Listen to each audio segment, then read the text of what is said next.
Hello there, Seraphim17 once again. This is my Dishonored 2 Very Hard Ghost walkthrough. This is Mission 2, Edge of the World, and this is Dishonored at its finest. This level showcases everything I love about this series, and just how amazing the attention to detail when it comes to building the world and building the multiple paths can be. Because everybody's going to have a different route through this game, and everybody's going to do things differently, and all games say this, don't they? Every game says, oh, you'll never have the same experience twice, and all that kind of PR bullshit. But in this game, I'm going to go a different path to you, and your friend's going to go a different path to me. Everybody's going to have the way that they get to certain objectives, and there might be slight similarities, but for the most, you have so much creative freedom with your movement that it makes finding these paths incredibly fun.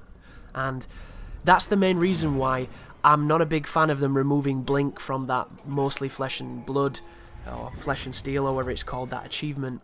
Because to me, Dishonored is Blink. And when you take Blink away from this game, it's just a stealth game that's plodding and slow, and like a lot of stealth games where they can still be very fun.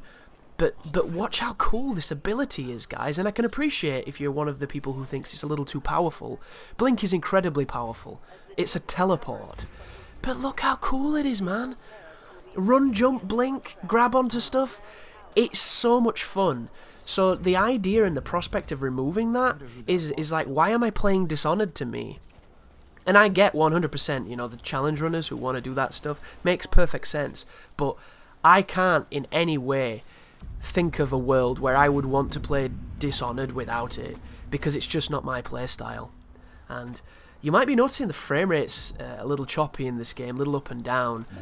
Unfortunately, performance-wise on Xbox One, Dishonored 2 is kind of rough. It's a very interesting game. I think there are a lot of instances where you might look at these videos and think, wow, this game looks kind of ugly and it's moving kind of rough. And it's unfair that the hardware can't showcase what is indeed a rather pretty game that's full of rich art and a lot of style. But unfortunately, the textures, a lot of moments where the game is just not running as fluid as it can be, it makes it look very rough around the edges, and it definitely does it a disservice. And apparently the PC version doesn't even work at the moment, so if you were interested in seeing this game in all its glory, we can't at this particular moment, which is disappointing.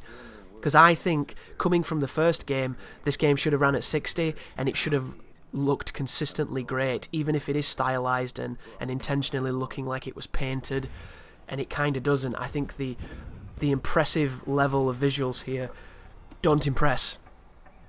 And it's unfortunate, because there's a lot of really beautiful games that have just recently came out. Battlefield 1 looks amazing. Titanfall 2 looks okay, it looks nice in a lot of ways, but runs consistently. And then you come to this, not only is it 30 frames per second, but it can't even hold that. So, performance-wise, this game is very disappointing, but the gameplay's terrific, guys, and that's the main thing. Like I was saying in my stream when I was originally streaming this game to practice this run, that I was disappointed with the graphics, but I'm not really somebody who cares that much about graphics, because when the gameplay is still solid, I can forgive it.